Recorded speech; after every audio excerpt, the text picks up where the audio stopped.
Hello दोस्तों। तो ये नया एक प्रोग्राम है जिसमें हम समझने वाले हैं mindset of the examiner specially for prelims. Okay, तो जब एग्जामिनर क्वेश्चन बना रहा है तो उसका माइंडसेट क्या है वो हम समझने वाले हैं through the previous year questions. तो इससे दो फायदे हैं, एक तो प्रीवियस ईयर क्वेश्चंस हो रहे हैं, दूसरा हमें माइंडसेट समझ में आ रहा है एग्जामिनर का। अगर आप हमने माइंडसेट समझ लिया तो means you have done 50% of the work. Okay, तो माइंडसेट समझना बहुत ज़रूरी है एग्जामिनर का, कि जब वो क्वेश्चन बना रहा है तो उसकी सोच क्या है, वो चेक क्या करना चाहता है एक कैंडिडेट में, है ना। तो क्वेश्चन नंबर 60 देखिए, ये क्वेश्चन नंबर 60 क्वेश्चन पूछा गया है with reference to the green hydrogen consider the following statement. Now कोई ट्रिक नहीं है, कोई ऐसा फंडा नहीं देने वाला मैं आपको जिससे आपको एग्जामिनर का माइंडसेट समझ में आएगा। मैं लॉजिकली आपको समझाने का ट्राई करूंगा दैट एक्चुअली एग्जामिनर क्या चेक कर रहा है। तो क्वेश्चन है with the reference to the green hydrogen consider the following statement. Statement first says it can be used directly as a fuel for internal combustion. First option. Now it can be used. See, first thing, green hydrogen is a emerging technology. It is a new technology, right? ये नई technology है और ये अभी ये emerge कर रही है। अब वो ग्रीन हाइड्रोजन के बारे में ये पूछ रहा है, एक पॉसिबिलिटी की बात कर रहा है that it can be used as a fuel for internal combustion.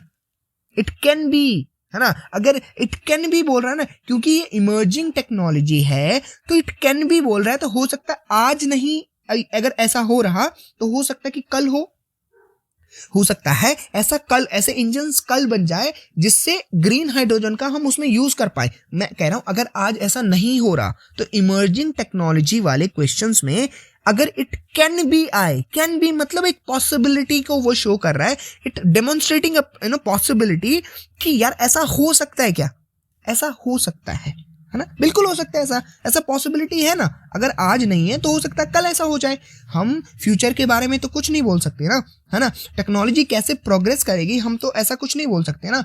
तो वो सिंपली ये टेस्ट कर रहा है that you have that common sense that it can be use directly as a fuel for internal combustion. तो common sense check कर रहा है।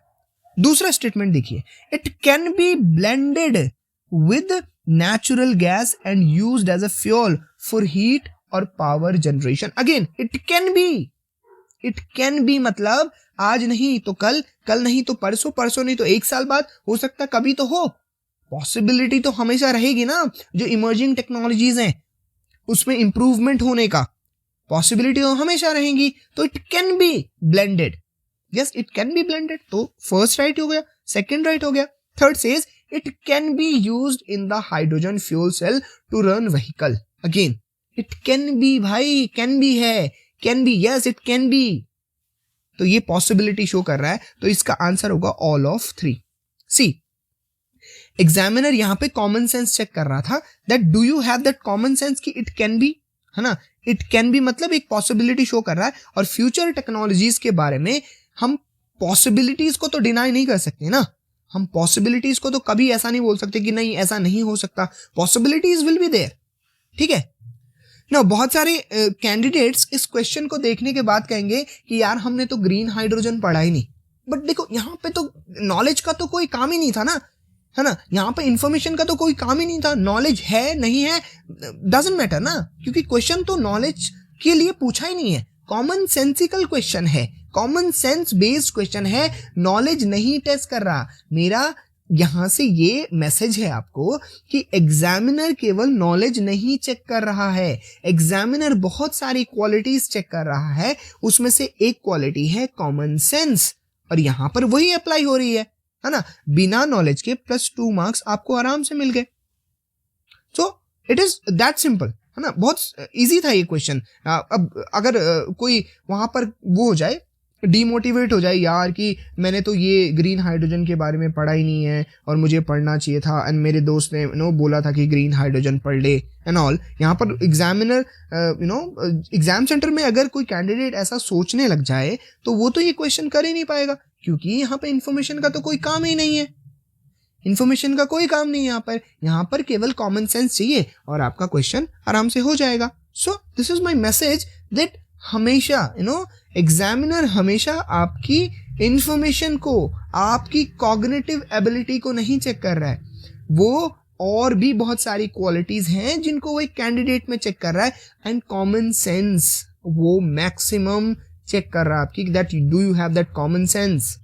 कि कॉमन सेंस जो है वो रियल लाइफ प्रॉब्लम्स को सॉल्व करती हैं, और वो कॉमन सेंस का होना इस एग्जाम को निकालने के लिए बहुत ज़रूरी है। केवल पढ़ने से, इंफॉर्मेशन के पीछे भागने से नहीं एग्जाम निकलेगा, बहुत सारी क्वालिटीज़ आपको डेवलप करनी पड़ेगी साथ साथ। तो वो क्वालिटीज़ को हम एक दिन एक वीडियो में डिस्कस करेंगे, that what are those qualities जो एक कैंडिडेट को डेवलप करनी है।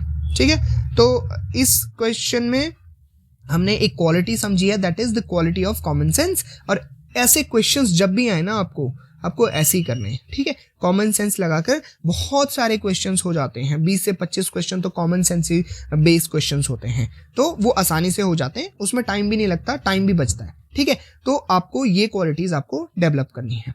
तो इसमें हम इतना ही रखते हैं, फिर मैं और भी बहुत सारी ऐसे क्वेश्चंस को डिस्कस करूंगा नेक्स्ट वीडियोज में।